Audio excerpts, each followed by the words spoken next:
Hello everyone, আজকে ছিল একটি বিয়েবাড়ির ইনভিটেশন, তাই শাড়িটি বের করেছিলাম পরে যাওয়ার জন্য। তো বেরিয়ে পড়লাম আমরা সবাই মিলে বিয়েবাড়ি যাওয়ার উদ্দেশ্যে। বিয়েবাড়ি আমাদের বাড়ি থেকে খুব একটি দূরে নয়, তাই টোটোতে করেই চলে এলাম বিয়েবাড়ি। এই তো আমরা পৌঁছেও গেলাম বিয়েবাড়িতে। ঢুকেই দেখি কনে ফটোশ্যুট করতে ব্যস্ত, কনেকে গিফট দিয়ে দিলাম। আর এখানে প্যান্ডেলটা খুব সুন্দর করে সাজিয়েছিল।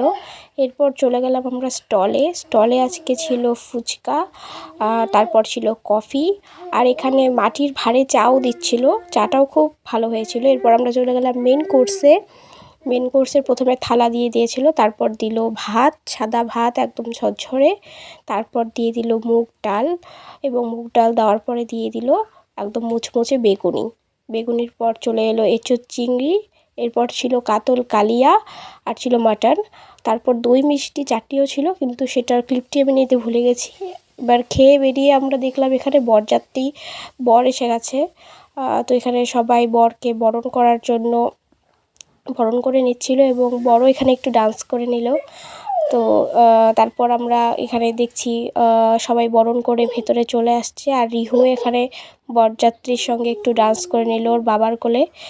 রিহু এখানে খুব এনজয় করছিল, ওর বাবাও খুব এনজয় করছিল, রিহুকে নিয়ে ডান্স করছিল। আর এখানে রিহু ওর ঠাম্মির কোলে শুয়েছিল। তারপরে এরপর আমরা একটি মিষ্টি পান নিয়ে চলে এলাম বাড়ির উদ্দেশ্যে।